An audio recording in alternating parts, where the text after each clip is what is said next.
I just see it as a computer virus. It just gets in, it just goes everywhere, and we just have to get that negativity away. But it is because your mind is like a computer's thing. Yeah. Hard drive. Yeah.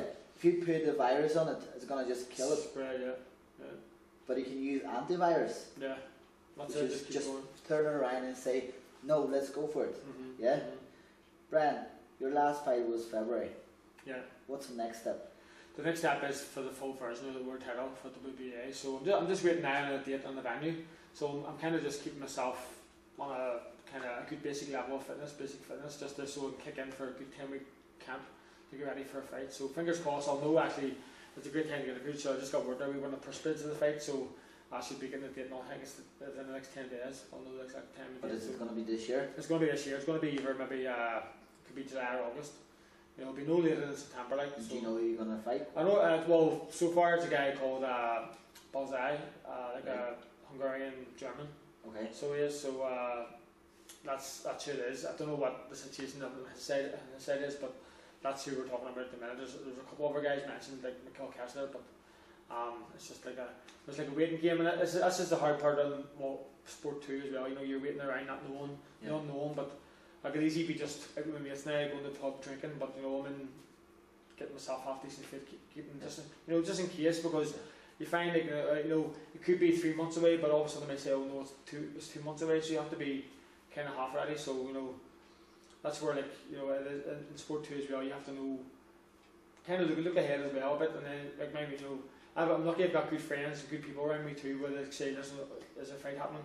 Right, you're not big enough, so they wouldn't phone me and go, oh come on out, drink, come on do this. They understand that as a professional person, so I'm lucky that way where some people might have friends don't worry about training thing, come on out with us, blah blah blah, but they will respect what you have to do, what you go through, and it does, like especially when you're a young kid as well, you find at the start kids don't understand, but I found then later on, like I used to have to come home from school and go out for a run, and they were like, what are you doing, or they're having a wee carry it, Friday night and Saturday night or something, I couldn't go out. I was down the back to go to the boxing gym, or I may have to go train the next day, so I wasn't out drinking, or I'd be out maybe standing having a talk, chat with them, but I wouldn't be drinking, or going, come on, what's wrong? But then later on in life, I remember one of them saying to me, like, God, you know what, I really respect you, because like all the times you were drinking, you never did it, you did this, like that, they can see why now, and I respect it, and it's like something to go, God, wish I had the strength to do that as well. Not that I didn't want to do it, I didn't want to do it, but you just kind of, you have to be strong enough not to.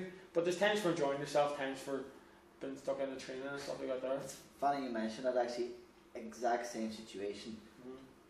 Whenever I started wrestling, all my best friends, they were like, oh, you're too old for it, you started very late, you can't achieve anything. When I was bringing the gold medal, and they were like, oh, brilliant, but still, give it up.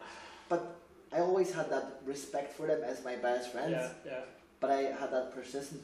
As we spoke about the persistence as well. You had a persistence to keep going, because you saw something on the start was like a small light, and next thing you're like, that's my goal, that's where I want to be. You never give up. Never give up, no matter what. That's it. Brian, you have a couple of coaches. Your main coach of technique or something like that, yeah. Do you have anybody else? Somebody helps me with the kind of the cardio, strength condition. Just we always somebody shout at me and push me hard when I'm doing it, but set up different circuits for me and keep me motivated. And then also as well, sometimes we're going maybe hire a personal trainer.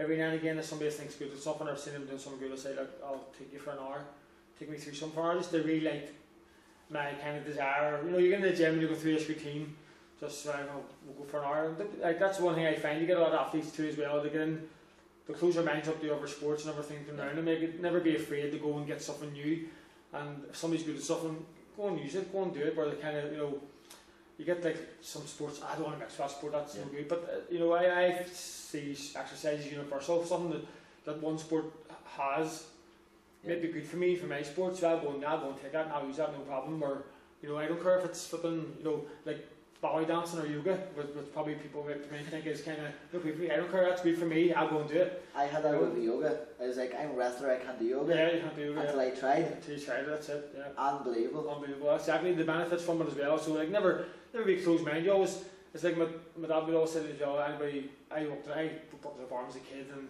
as in the bar, people on the other side of the bar having a drink, they're good at giving you advice. So like he always said, like listen to all the advice. If you don't like it, just dump it, but sometimes you never really might get one piece of good advice that might stick with you. And that's the same in training and stuff, and maybe, try everything, don't be afraid to try enough, especially in your downtime, when you're in between, to keep yourself kind of taking over. Try something, go and try powerlifting, go and try yoga, go and try something else, because you never know, like, one wee stretch, you might do it in your training, one wee thing you might learn, might do you in your fight, and that's what I find, like, it's a constant mix, like, most arts and sports, they'll come from somewhere, but they've kind of developed on as well, so it's like yourself, as you say, you have to keep developing, no matter where you get it from. You draw kind of desire and interest and motivation from anywhere you get it, right? You know? Well, I find that yoga gives me a lot of peace of mind. Yeah. Oh, I just shut myself off, and I use that now. That situation is like, still, you can, even though without visualization, you use your 5 senses. Just forget about what happens outside. Just do whatever you do now. It's like us at the minute having a conversation. You hear my voice, you can see myself, you can taste, whatever it is, you can smell some, the gym and everything like that, and you can sit comfortable on a chair. You can feel your leg, but you can feel also comfortable. It's being in now in a situation you don't think about what's outside. You stick with the interview now. Yeah. But Brian, really appreciate for your time. No problem at all. Hopefully, anytime let me know. It's great. It's interesting for me as well, another sportsman, to hear. That's what I always find as well. You always. I love reading books. Even like one of the ones was Lance Armstrong. Like, even though it's a completely different sport, but his mental approach to his training and stuff, especially what he had to go through, it's fantastic. Like any other sport, like wrestling as well. Because wrestling has a lot of similarities to boxing, where we have to make weight and stuff like that. There, and it's a real physical sport, so there's lots of similarities, and it's great to hear other sports what they do, and you always pick up wee things as well. And sometimes it's nice to know somebody else goes through what you go through as well. Has a good understanding, so it's nice that way. Well, another interview for NK Performance, because that's what I'm running, NK Performance, and I had opportunity to speak, as I mentioned, Brian Magee, and it was absolutely privileged and really pleased. World champion, come speak to me again, hopefully. World champion, here we go. I'm going to keep him accountable. And as you said, it's nice to share something, and it's nice to find out something new. If you ever need any help definitely working with yourself, if you find yourself you need somebody who can push you mentally, mental coaching, definitely help. I will indeed. Thank you very much. I would be pleased to do that for you. Oh, brilliant. I'll definitely pick up on that. Thank you so much. Thank you so much. And good one.